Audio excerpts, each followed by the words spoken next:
Ani hantuutan sitti fakkaadhe moo durbummaa kiyya ilaaltee kan dhiistu.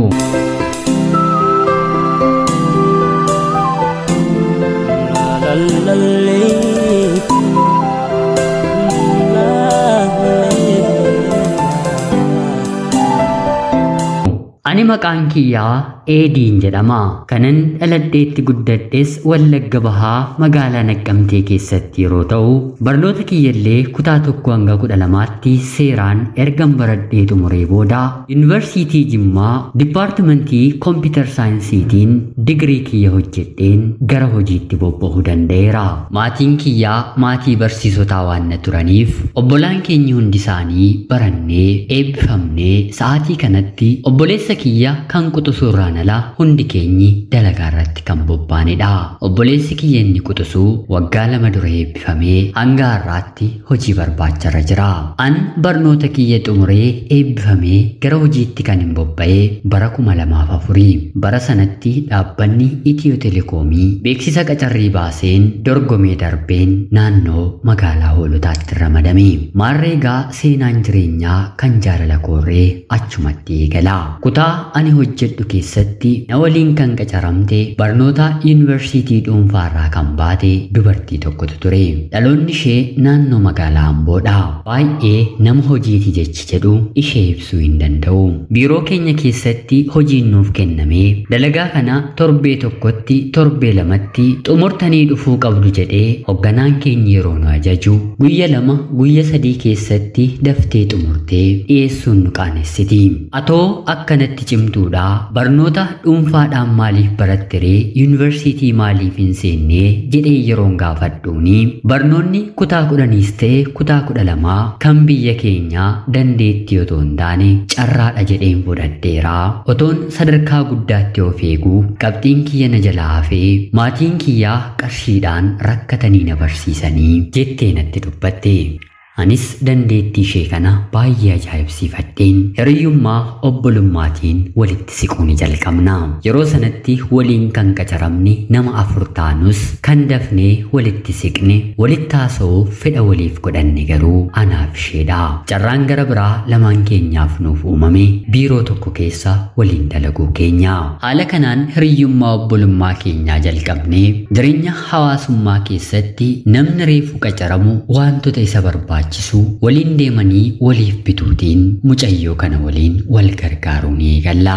Jalqaba akka ramadamteen gatii mana kiraallee kanfalachuu waan hin dandeenyeef gatii mana kiraaf kan ta'uufii fi meeshaa mana keessaa tokko bituufii kan danda'u namarraa liqeeffattee turte. Baatii dhufu akka mindaan harka ga'een siifan kaffala jettee namarraa liqeeffattee waadaa galtus haa ta'uutii garuu jireenyi akka yaaddetti ta'uufii didee mindaama jalqabaa baatii jalqabaa fudhannerraatii anarraa liqeeffattee nama sanaaf deebiste.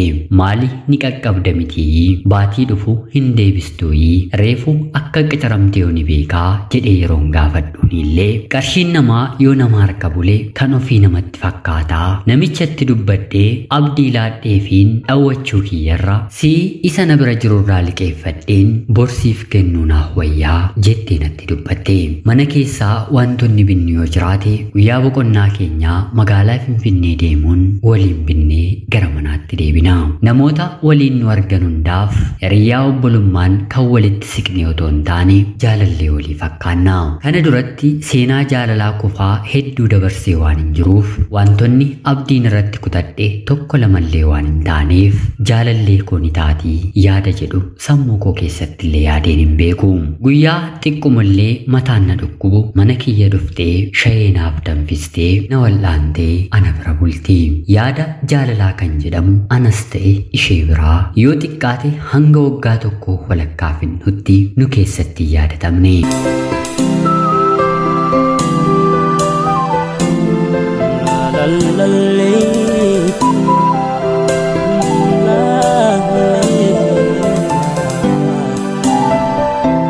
Shinillee guyyaa dhukkubsatte hiriyoota kiyya qabeen mana ishee deemeen wal'aaneen gara mana koottiin deebi'a. Warri mana kireessanii fi xiqqoo namni gara biraan mooraa sana keessa akka hin bulle waan barbaadaniif ani mana ishee hin bulu. Haala kanaan namoonni jaalallee waliiti jedhanii qubatoo nutti qabanii nuti garuu obbolummaa qulqulluutiin waggaaf baatii ja'a waliin dabarsinee bakka bashannanaa lamaan keenya waliin deemna.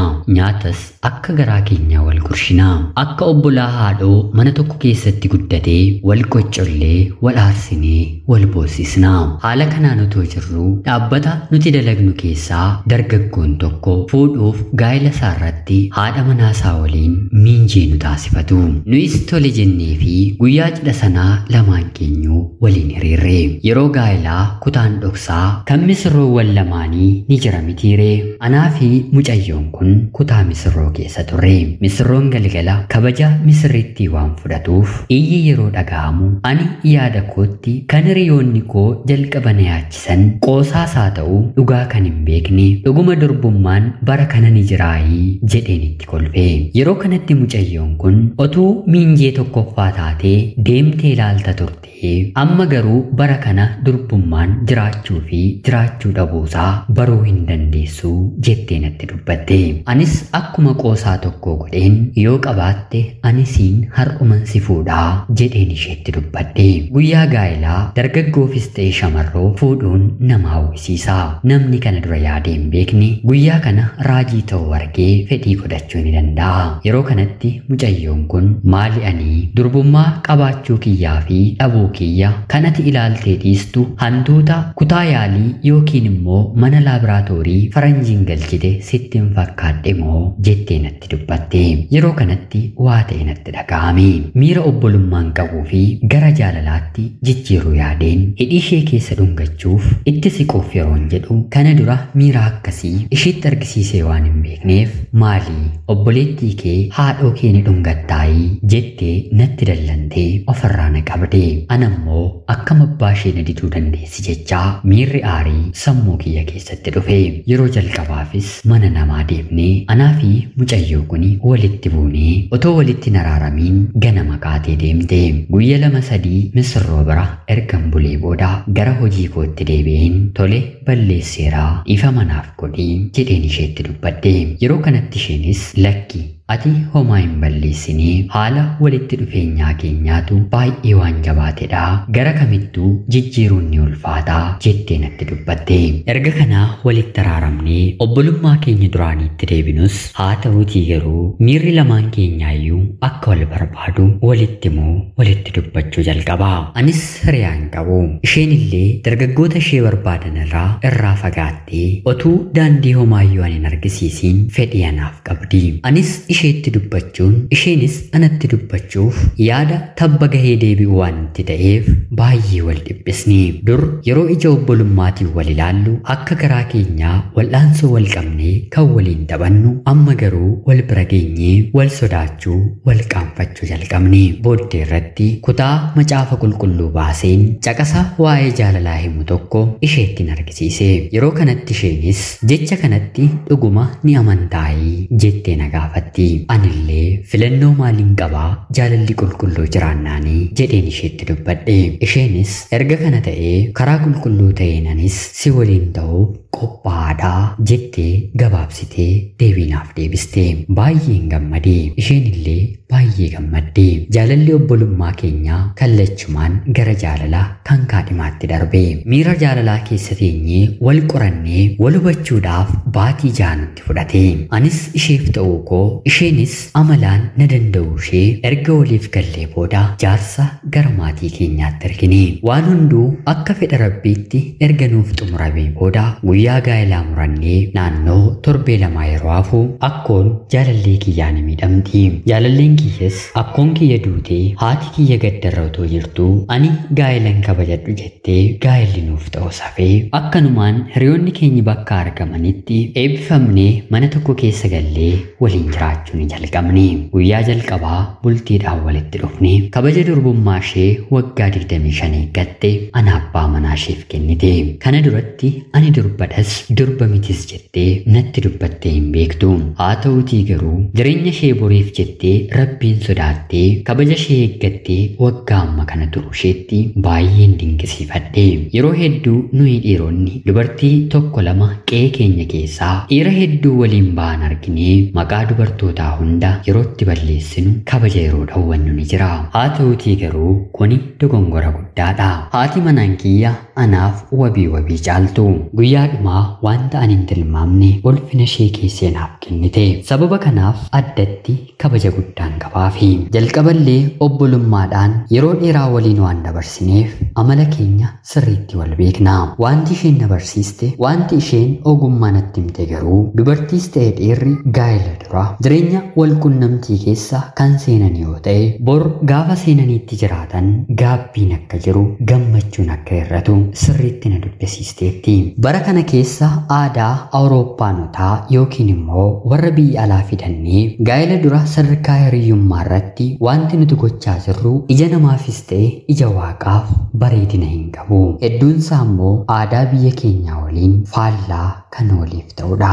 Bara kana keessa bultiin barakaa argachuu kan dadhabe maaliif yoo jettan safuu lafa kanaa dagachuuni. Nama gammachuu fi seera waaqayyoo eegee mana tokko keessa waliin jiraatuuf jaalalli isaa waliif dabalaa bula. Haati manaaf abbaa manaa wal arganii walitti mi'aawu. Firiin isaan gidduutii ba'u kan eebbifamedha. Kana dabalatee sodaan Rabbii mana isaanii keessa kan jiraatu yoo ta'e gaa'ela bareedaan jireenya isaanii guutuu jiraachuu danda'uun dhaamsa ani isiniif qabu. Har'a bultiin kaleessa jaarradhetti daandiin keessa darbetti baay'een ofitti gammada. Mana amantaa keessa yeroo tajaajilaan ture wantoonni dur jechaan qofan beeku har'a gara hojiitti jijjiiramanii jireenya koo keessatti yeroon argu baay'een dinqisiifadha. Isin obboloonni koo bor gara gaa'ilaatti deemtan warri gaa'ila keessa jirtanillee seenaa keenyarraa baradhaa kan isiniin jedhu ana obboleessa keessan Eedii jiraataa magaalaa Finfinnee ulfaadhaa nagayaatti galatoomaa.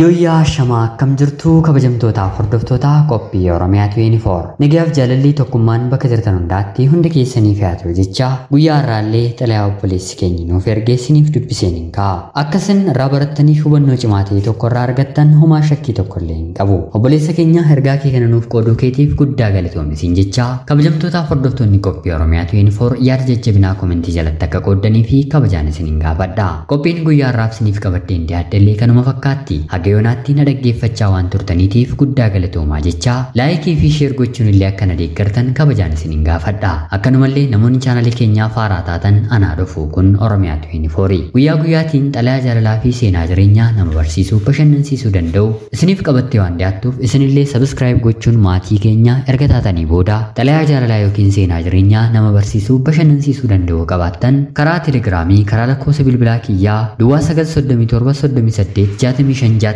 naaf erguun irratti hirmaachuu hin dandeessu. Qopheessuu fi qindeessuun si waliin kanan ture ani gammachiista shoomeeti. Bakka dogongoree hundatti na of kolchaa jecha qophii gara biraatiin hanga walitti deebinutti bakka jirtan maraan turtii gaarii isiniif nawwaa horaa bulaa deebanaa.